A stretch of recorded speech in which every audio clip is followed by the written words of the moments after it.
Welcome back, everyone. On today's episode, we address questions on unengaged subscribers, custom fonts in your email, segmentation, subscription services, and Black Friday, Cyber Monday holiday planning. I'm Greg Zakwitz. And I'm Gabe Macaluso. Greg, did you know the first week of June is both Pet Appreciation Week and, makes me cringe to even say this, Bed Bug Awareness Week? Yeah, but it seems silly they separate these two things. Now, I know you're not supposed to have a favorite pet, but Mr. Bitey's my favorite. Just don't tell Pinchy I said that. Welcome, everybody, to today's show. We're glad to have you back. You know how it works. 5 topics, 3 minutes each. We run long. Hector yells at us, and then we apologize later. Before we get started, go ahead and click that like and subscribe button. And if you have any email questions you want us to answer, leave them in the comments section or find us on social media. While we talk about email today, just remember, great email marketing doesn't have to be expensive, and Omnisend proves that every single day. So be sure to find out more at omnisend.com. Our first topic today is those pesky bed bugs. No, I'm just kidding. Our first topic is those pesky unengaged subscribers. Gabe, when should brands send re-engagement messages to non-engaged subscribers? And of course, part of this is going to be defining what unengaged actually means. So Gabe, your 3 minutes starts now. Okay, 3 minutes. Here we go.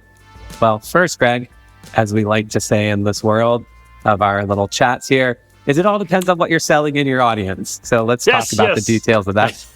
And test it. That. Yes, exactly. So, if you sell mattresses, you can leave a contact on your list for 8 years because that's when you need to replace your mattress, right? No, I'm just teasing. So unengaged, right? So to me, unengaged, you can kind of just flip on your head what is engaged, right? So unengaged, and just put yourself in the mindset of, if you don't want to be friends with somebody, how many times are they still contacting you before you're like, dude, like really stop? So to me, it's, I haven't purchased in a year as a good benchmark. Sometimes I'll say 13 months just in case you have that holiday seasonal buyer and you give yourself a little bit of cushion there. If they're not opening for 90 days, if they're not clicking for 6 months and not purchasing within 13 months, is kind of like my non-engaged segment. And like, if you really put that into perspective, like that's a lot of emails. That's a lot of content that you're sending at these people and they're not engaging with it. So get them off your contact list. We talked about segmentation in other episodes about like most engaged versus somewhat engaged versus like not engaged. And, you can very easily reduce the frequency of emails you're sending them so that you can still hit them Black Friday, Cyber Monday, but you're not bombarding them all the time, every day of the week with these messages. And then in terms of sending that non-engaged or that make-up or breakup automation, if you will, I think you do it once, 2 or 3 messages. If they don't engage, get them off your list and move on. How about you? So very nuanced answer, Gabe. I like it. Wink, wink. So, I like the 13 months. I like the 13 months kind of as a baseline because exactly what you said, it gets you through the holiday season. So maybe they signed up during Q4, 1 year, maybe they're holiday shoppers, right? You get them through that season. Again, if they're not opening and they're not doing anything from you, you probably lost them at that point. Plus, you've likely been retargeting these people with paid search or paid social anyways, right? So you probably have additional investment into them. So it's not just email at that point. I will say that some of this will depend a little bit on how often you send. So if you're sending, say, daily, 2 times a day, I've worked with clients that have sent 3 times a day. I thought it was a little too much, but is what it is. They don't really have high unsubscribe rates, right? You might want to shorten that a little bit and then maybe bring them back, right? Drop the cadence for those people. And ultimately, I think things like Gmail monitoring opens and stuff like that will probably help you out if you drop that cadence a little bit. But I like the 13 months in general, but there's always arguments for reducing that. You just, again, if you're selling caskets, right, you might just want to get them off your list. If you're selling mattresses, right, you've got more time there. My mattress is overdue as well. So we'll leave it at that because we are out of time and Hector is going to yell at us. So far, just slightly over. He loves us today. All right, we'll bury that topic. Wasn't the first time we've mentioned caskets on this show. Anyway, it was a stretch. We'll go for it. All right. Our next topic is about something some brands are very picky about: custom fonts. Insert eye roll. Should brands be picky about using custom fonts? And what are the drawbacks? I would just why? Right? It's cool that you use a custom font. Like, hey, if it's available to you, great. You could try it out. I don't think anyone has not purchased something from an email because they're like, that font's really not on brand, or, unless you can't read the font, right? And it's custom, but no one's doing that. If you're in email marketing, you're not being like, hey, let's get the most confusing thing. Let's throw some symbols in here. So I don't know, is Arial or Helvetica not good enough for you? Like, you're that elitist where you need these custom fonts and it's a requirement. Like, again, it's cool that you use them. Nothing against you, but you don't need to go there, right? So, we got to remember, right? Some of these custom fonts, they're not going to show up as those fonts in some email clients. Anyways, you're going to be defaulted out to Helvetica. So I don't know. Spend time doing things that have a bigger impact on revenue. I don't know. So I don't know, Gabe, have you ever bought or not bought something because of font use in an email? Well, I was going to kind of like poke fun at Comic Sans, and then I was like, man, like, what did Comic Sans do to anybody? Like, why do we have this like terrible prejudice against Comic Sans? Like, it's unfair. So I was gonna be like, if I ever saw a brand send me an email on Comic Sans, I would immediately not buy from them. And I'm like, I don't think that's fair to them.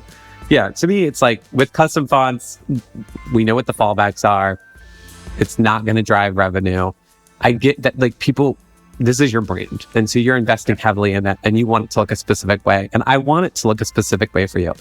But if you're that just hell-bent, I don't know why that Helvetica, hell-bent, we're just going to roll with it. If you're that hell-bent on having this specific font, create an image. That's the only guaranteed way that no font falls back and you get exactly the look that you want. So create an image, make it clickable so it doesn't pop up, so we don't hit our pet peeves. And that's what you're going to have. And then you can do whatever font you want, because there should be a shirt like that. I do whatever the fonts I want. There you go. We got any customers out there? Anyone watching the show can make one and send it to Gabe. So please do so. Actually, if you do that, send me one as well. We'll both wear it on a show together. Yes, and it can be at Comic Sans. Yeah. Comic Sans, bright blue, yellow shirt. I'll wear it. I love it. All right. Yeah. I don't get I get the custom font thing, but like you've probably had these conversations with companies before. I know I've had them like, we need this. This has to be this way. Yep. We can't send an email unless it's that way. I'm like, are you for serious right now? Have you talked to Google? Have you talked to Google? So maybe AI can do something for us here. I don't. It depends on what font. Like the custom font there. Do they want to read the same font, or is it simply just a branding play? I don't know. I was just trying to kill 20 seconds there. Now we're like 5 seconds over time, so we were in good shape. So we're moving on. All right. So Gabe, let's talk about segments. So strategy meeting. Should we add a new segment to the show? What do you think? No, just kidding. All right, let's talk about email marketing segments. So this question is going to have probably 1,000, maybe more different answers to it. So we're going to pick one or two. But this message actually question came from a listener of ours. So what are some good segments businesses, maybe new to segmentation, because we need to pare this down, should try sending to? What do you think? Yeah, so to me, I think Engaged segment makes the most sense than kind of building these audiences. And you can call them VIP, run-of-the-mill, and then everybody else, right? So you kind of have these stacked groups. That's kind of what I always coach our merchants on in terms of like, let's say you are an every day of the week sender. Every day of the week, that's your VIP group. That's your, if I have 100,000 contacts on my list, it's probably going to be like 20 to 30,000. And it's still going to be a pretty broad spectrum of a segment in terms of they've purchased in the last 14, 13 months. They've engaged relatively recently, or they've signed up. That's one thing we kind of have to include here, because segments are completely logical. So if you do not include that they've signed up in the last 90 days, they're not going to have any opens or clicks because they've just signed up. So make sure you include that recency of sign up. So you kind of have that really most engaged. And then you just expand those timeframes to kind of create what I call the meh segment.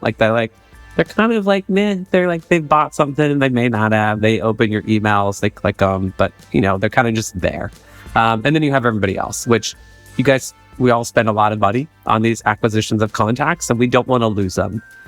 So, incorporating them into Ascend once a month, twice a month, just so when Black Friday, Cyber Monday comes, they haven't been 10 months without an email, and all of a sudden they're like, hey, this brand is emailing me. Why? They don't forget. They forget. They don't remember. No one has the attention span to do that. So that's kind of like the first part of these segments. The other segments, I think it's about testing, like what you're doing, right? Like you can get into male, female, but even that's kind of like, where does someone fit? Or am I a man, but I'm really buying for my wife? It just gets super confusing in terms of like, that's a really nice to have. And maybe you can know specifically who these people are and like who they're buying for, but it's just about testing. So like if I'm running a sporting goods store, maybe I'm like segmenting on what they're purchasing, running, swimming, biking. But again, that's next level stuff. And you're like, hey, I've done everything and I have everything optimized. And now where do I want to tweak to even be better? But to me, Engaged segments is probably the easiest place to start. And that's if I'm a new customer, new company building my stuff, that's where I'm starting. How about you, Greg? Well, you've left me so much time here, Gabe. So I'm sorry. Yeah, thanks for that. Okay, so I agree with you. This is a lot about playing around and kind of having fun with it, if you will. So, right, if you have 50,000 contacts and you want to create a segment and that segment has 100 people in it, but probably not worth your time. Like try to find those numbers where you're going to get it. So a couple I jotted down, and I think low hanging fruit perspective. I go recently clicked but did not purchase. Right. So we talked about engagement segments. This is just one of those examples where you probably have a good number of these. I've got 4 seconds, so Hector is going to yell at me because we are going way over on this thing. So recently clicked but did not buy. I think you can play around with some stuff there. Maybe even use that as your email segment to play around with things or last chance reminders. But typically, they're opening messages. They're actually engaged. So something's driving them to your site. Maybe they're curious about something. Maybe try some new product alerts or something. So I play around with those. I've got another one. So new subscribers, but did not purchase, right? So they're through the welcome series. You've got them on there. Chances are, I always say welcome series, they sign up because they want to buy something from you or someone else. So you could craft a dedicated non-buyer email series that's 2 or 3 messages, maybe different from the welcome series, that you can discount deeper. You can just use more social proof. You can use more top products or new releases, however you want to do that. But see if you can re-engage some of those people on what that tone of voice or messaging is. Now, last one's actually we talked about this on a previous episode, but it's not an actual segment to send to. It's a suppression segment, and that's like buyers last 5 days, right? Especially if you don't have a post-purchase series, give them a couple-day break. So you're not sending discounts to people who just made a purchase from you and now they feel cheated from you. So give them a couple-day break. You mentioned that in that episode that they're going to get order confirmation, shipping confirmation, optimize those messages. But those are 3 that I kind of play around with and kind of see where you sit from there. So, Hector, I said at the beginning of the show, we run late, we apologize later. So we're going to run late and apologize later. That's perfect. All right, let's move on to our industry topic. This is where we get serious during the episode, which is about e-commerce subscriptions. Subscriptions. Let me try again. Okay. Let's move on to our industry topic, which is about e-commerce subscriptions. Subscriptions make up approximately 3% of total e-commerce sales. That stat was so shocking, my voice cracked. And while it's expected to grow this year, it will be the slowest growth rate since the early 2010s. But it is expected again to grow in the coming years. Greg, what's your take on subscriptions and how is Netflix impacting this? So I'm going to remove the entertainment subscriptions from this. So over the top, Netflix, I'm going to remove Prime from this, even though it is e-commerce, because I think a lot of people are Prime here. So okay. It took me forever to become a Prime member, by the way. That was the running joke. They're like, how can you work in e-commerce and not be a Prime member? And finally, when they bought Whole Foods, they got me. So, and I love it now. So go Amazon. So I have never been a huge subscription fan. I never loved the business model. I never thought for most of them they were good. I know we talked in the previous episode, you're a cat litter subscription guy, right? So we're going to have some conversation around this. I never thought that most products were like consistent enough or fitting of my lifestyle enough to really warrant a subscription. I am not a good dresser. I don't really care about the way I dress unless I'm dressing up to go to somewhere fancy. Then I care how I look. But like, I'm not getting clothes subscriptions. I'm still wearing t-shirts from 25 years ago when literally. So The only things I do now from a subscription standpoint, I buy coffee from a very specific place, and I have that on subscription. I have a under sink water filter with like 3 filters underneath there. Every 6 months, I get that automatically shipped to me, and I think that is it. So I'm not a huge fan of it. I'm not, most things don't fit my lifestyle. I think eventually people fall off, which they always do. I know my wife was on a subscription, and earlier this year, she was like, hey, I've got these 7 months worth of credits, right? So she skipped or she forgot to skip. And then she's like, I can't spend it all. Is there anything you want from this site? And I'm like, oh, really? But this is like traditional. So I know I'm getting you back now, Gabe, because I'm taking all your time. So just real quick, the growth areas they predict are going to be food and beverage. I mentioned coffee for me, health, personal care, beauty. Those make sense to me, right? If you have a particular beauty brand you like, right, it makes sense. But I think the recession is going to impact this a little bit more. But I'm going to give you the last 45 seconds, and then you can run over, talk about your cat litter, what do you think about subscriptions? I just don't love them. Yeah, I think essentials, it makes sense. And you can, obviously, there's a loose definition of what are essentials, right? Is a coffee subscription essential?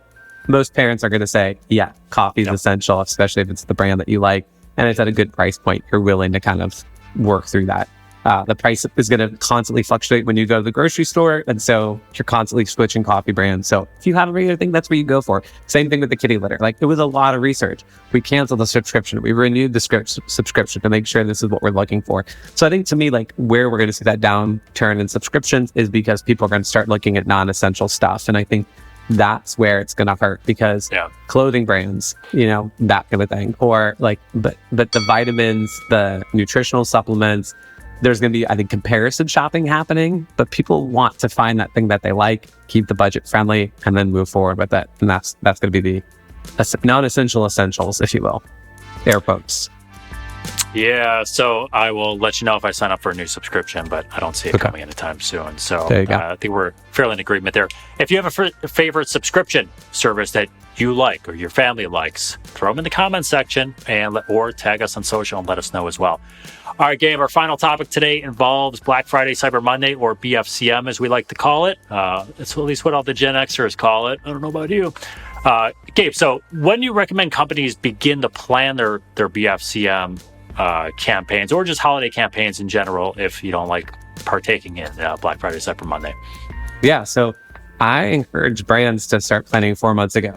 Kind of January, year end, you're beginning of the year, you're reviewing all of your stats, what worked, what didn't work. I think that, to me, is kind of ideal when you start planning.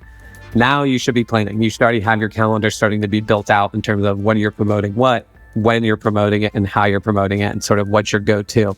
This year, I don't think we'll have the same issues with supply chain, unless there's just lingering supply chain issues, because the supply companies are still trying to increase the rates. But I think I've seen the cost of shipping containers, come way down from where they were a couple of years ago. So,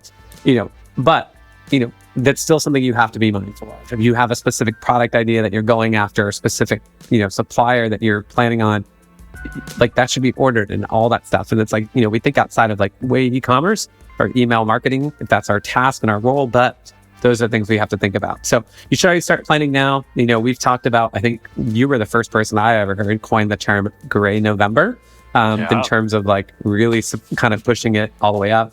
We'll see more and more Christmas and Julys. I think that's kind of pushing forward as well. And, I tell my merchants, and we kind of always sit on this thing of like, have fun with it. There's always a holiday. So even if you want like the basic campaign calendar per month, it's like new releases, big sale, founders favorites, and then there's a holiday.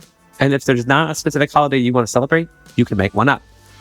So not exactly Black Friday, Cyber Monday, but getting people in that mindset of, hey, there's a holiday, we're going to do something big to celebrate.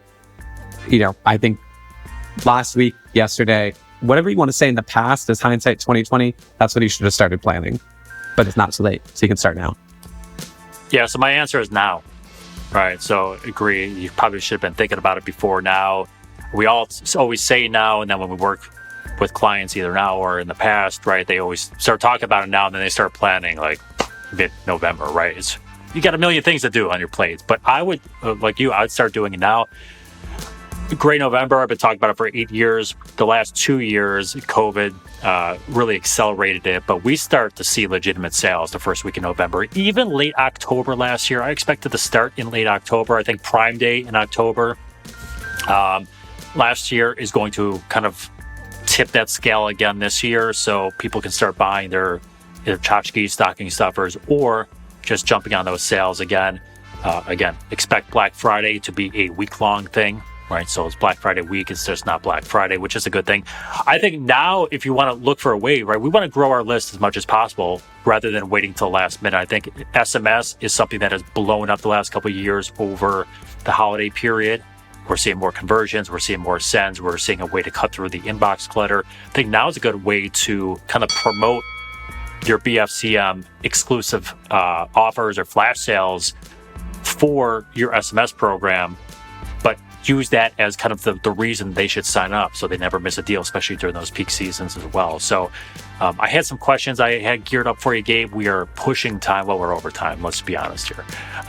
So, I think the things you could look at now, start looking at your workflows, any adjustments that you might want to make to those during that time. You don't have to make them now, but maybe you have your abandoned cart, you want to shrink that time or shorten up the welcome series, or maybe just have one welcome message, right? So think about those things, types of incentives, and if you at least plan it now, it's easier to execute later. Absolutely. And with Omnisend, Greg, don't forget, you can schedule your pop-up deployments, which is a lifesaver. Look at that. And the reason I didn't mention the coffee company is I sent them an email. I'm like, you should really be using Omnisend for this. They do not use Omnisend, so they get no love here. They just get my coffee. All right, Gabe, that's it. Inbox, again, is full of friendly reminders to all of you out there. If you have any questions you want us to tackle, throw them in the comment section, tag us on social media, whatever you want to do. And don't forget to click like and subscribe so you don't miss other awesome videos like this one. We hope you enjoyed learning something today. And thank you to our producer, Hector Salamanca. I am Greg Zackwitz. And I'm Gabe Macaluso. Thanks for tuning in. Be sure to check out any past episodes you may have missed. And while we talked a lot about email marketing today, especially around BFCM, don't forget, great marketing does not have to cost a fortune. So Omnisend gives you all the tools necessary for success. They have 24/7, 365 live support, which is especially important during BFCM. Some of those other guys don't do that. And we cost about 40% less than those other guys, speaking of them. So that's what they call a trifecta. So if you're interested, check out the link in the link to Omnisend in the video description. And if you want to learn how to write effective email and email pre-headers, I can't get it out today, but pre-headers, we like pre-headers. We talked about previous episodes, and we actually have a video for you about how to do effective pre-headers. It's right there. Just click on it. And until next time, happy marketing, everyone.